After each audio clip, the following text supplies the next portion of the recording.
Welcome back, everyone, to Elon After Hours. Sitting down with me now is Elon News Network's chief political correspondent, Maggie Brown. Maggie, it is an honor to have you here. Thanks so much for coming on. Yeah, I thanks for appreciate inviting me. So now, this is a copy of the Pendulum from last week, okay? And you wrote an article, Leaving Lasting Fear in Alamance County from ICE, right? So you just did this major bombshell article. It's getting a lot of buzz throughout the week. I read it. I thought the journalism was fantastic, so congratulations. I mean, really stellar journalism, I think, from this reporting. Can you just tell me a little bit about the article itself, kind of the process that you went through with that, just to kind of kick it off? Yeah, so I had been looking into this story for a little while, even before ICE had hit this county. So ICE raids are something that happens a little frequently here in Alamance County because of a partnership that Alamance County does have with the federal government, so they do have more funding here. So I've been looking into, what it means when someone says they've been raided by ICE, what it means when an agent comes into someone's home and asks for their papers, and how that affects the community here. And then as I was looking into the story, ICE that week had detained over 200 people from the county, and so what that means is that they go into people's homes, they ask for their papers, and they'll take them out of their homes and then take them to Georgia, and then from Georgia they'll take them down to the border or somewhere else like that. So I already built up some sources from that, and so then I was able to develop this article from that in like a week. Right. So now obviously ICE raids, the border battle, it's been a continuous hot topic. Conversation button in national politics. What got you inspired to write this story and kind of bring it to home? How did you find out about all what's going on here in Alamance County, and what kind of gave you that inspiration to write this story? Yeah, so I make it a point to attend local government meetings, local activist meetings, local conservative group meetings in the county, and it was something that came up everywhere that I was immigration. It just seemed to be something that everyone seemed to really care about here in Alamance County, so I thought, well, maybe I should really look into it. Maybe I should write something about it. So I kept building sources, kept talking to as many people as possible. There's this thing in journalism where you talk to people on background, which means you don't necessarily get quotes for them, you don't necessarily have your recorder on, but you're just talking to them for information. So that's what I did a lot of. So I did that for a couple months, and then I thought that this was something that I really needed to write about. So I started gathering notes and gathering interviews for it. And then so that was pretty much why I thought it was important. Then, the Sheriff Johnson, he... Yeah, so now you sat down with him, right? And you had a whole exclusive with him. Right, well, I got to have an exclusive with him because the week before I got an interview with him, which is the Sheriff Johnson's Sheriff of Alamance County, he met with President Trump the week before I released the article, and the week before all of the ICE raids for border security meetings. So they had a border security meeting in Rose Garden.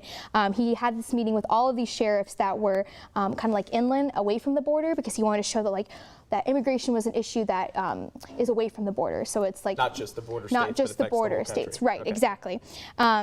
So he was like, let's have this meeting. So our sheriff got invited there. So that was like a really big deal. So I said, let's talk about this. I want to see, what did you guys talk about? And what did he say about that meeting? He said that he saw that there was issues in all different counties across Texas, across the lots of states on the East Coast. He said that they all face the same issues, that he's very big into that all immigrants are criminals. That's what he likes to say. And he said that all the other sheriffs were also using the same rhetoric and same language. So that's what he said. He was happy to hear other sheriffs were using the same language.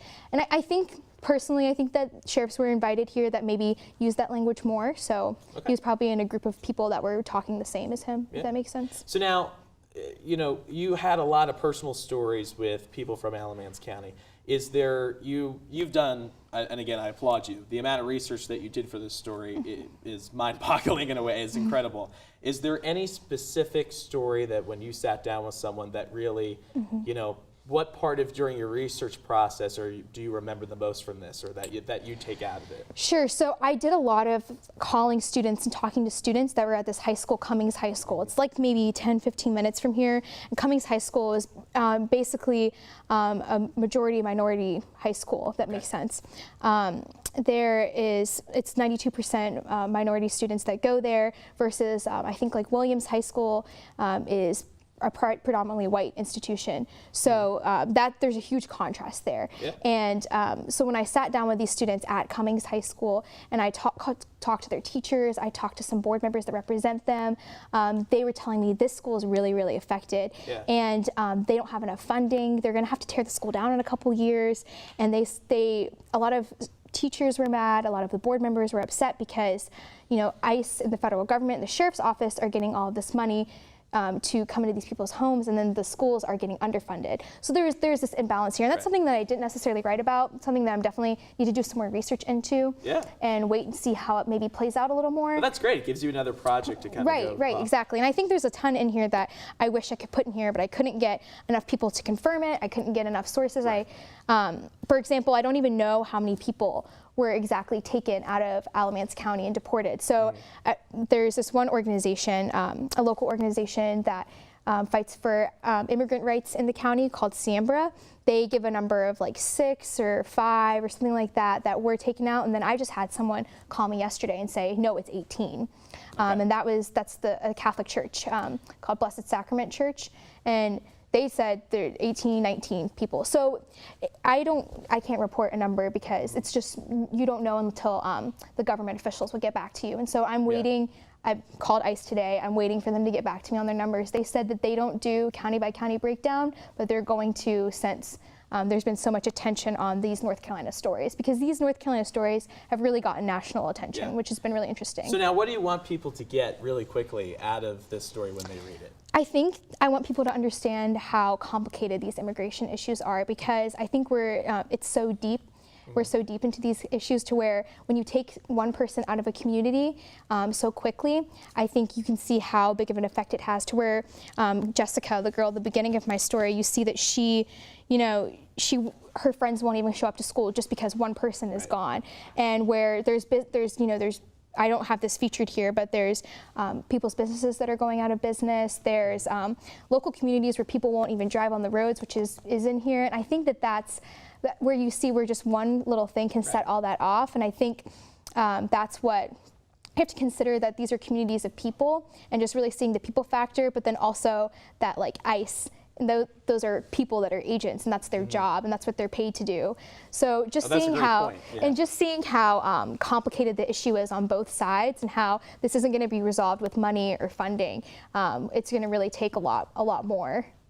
All right. Well, Maggie, this is a great article. Obviously, we can't unpack it all here, but I thank you so much for coming on. Sure. To all of our viewers, you can pick it up in last week's copy of the Pendulum, or you could go to elonnewsnetwork.com, and the entire article is there. Maggie, I know you do a lot with SGA as well, and so we really count on your work. So thank you for serving the Elon community. Thanks, Baylor. Coming up, Maggie is going to stick around, and we will be joined by tonight's musical guest, Thomas Coughlin. You don't want to miss it. More After Hours coming up after the break.